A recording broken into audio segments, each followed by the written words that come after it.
Hi, I'm Steven Hansen, and we're going to go all the way around the world. Just kidding. Around my backyard, looking for organisms. Let's go. Hit it, DJ. Ring around the rosy, a pocket full of posies. Whoa, whoa, whoa, wrong song. Seriously. What was wrong with that? I was chilling out in the groove, yo.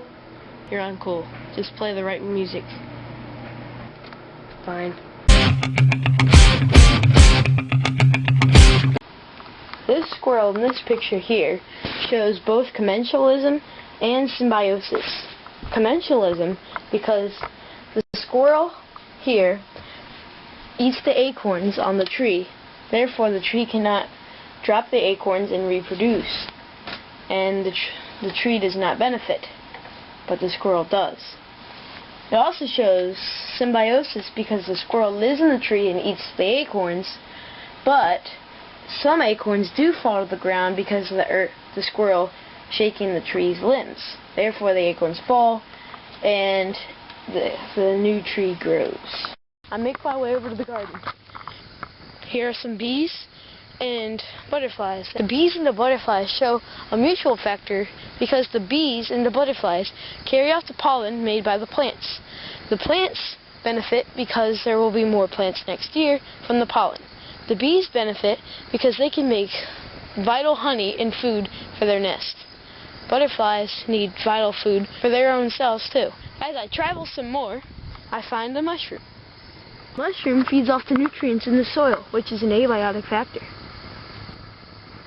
Obviously, there's some animals who've been here because this mushroom next to this one has been knocked over. As sunsets over Peach Bottom, PA, we found an amazing organism I've never seen before. Oh, look at this bug right here. It looks as if it's digging in the ground looking for ants to eat. He digs in the ground looking for ants. The ground plays an abiotic factor, and the ants are a biotic factor, and he's a biotic factor. He's looking for food, part of the food chain. Most likely, a bird will come along and eat this insect. The reason why there's no robins in this robin's nest is because of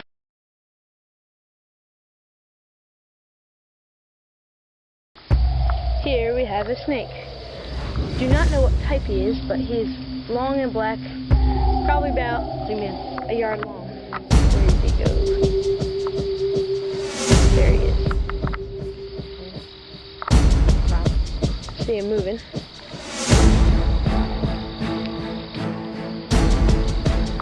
About a yard long.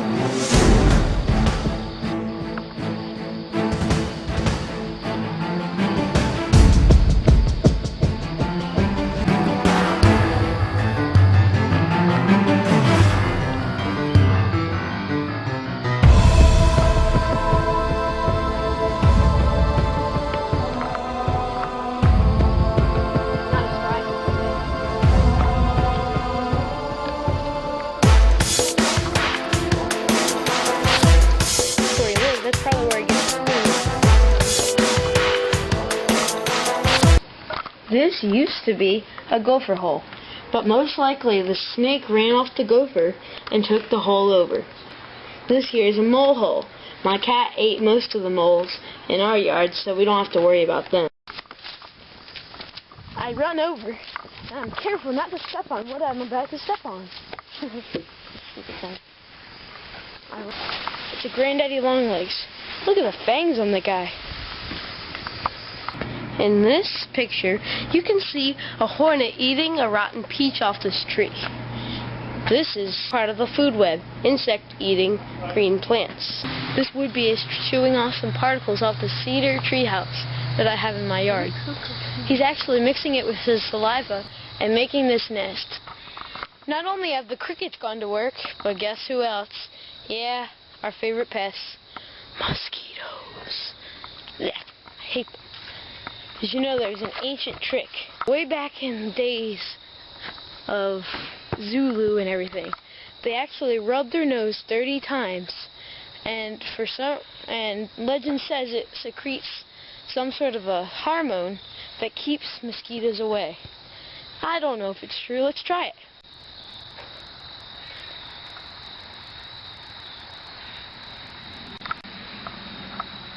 if that works. Let's see.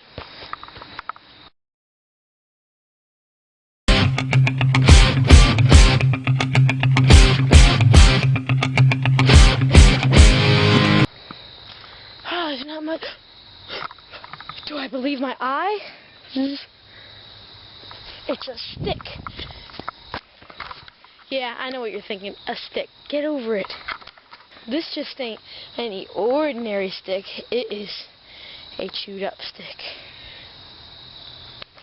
Look at this. This is evidence that something was here chewing on this. Look at this. Stripping the bark. Whether it be a squirrel or... Look at that. That is definitely something. Not the work of man either. Look at the chew marks right here. Here we have an abiotic factor. Ooh. Can you see it? Can you see it? I don't see it. Exactly, that's the point. The abiotic factor is wind. Obviously, this was not from an animal. Notice there are absolutely no chew marks on this compared to the other one.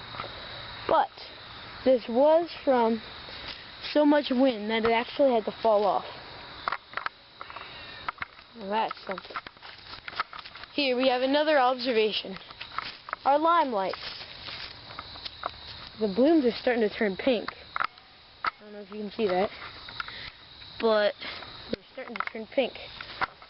Predator-prey relationships here are snake, which eats the vole. Snake also eats the gopher. Spider eats the insect. And here's a hornet eating the peach on the plant. And that's a wrap for my project.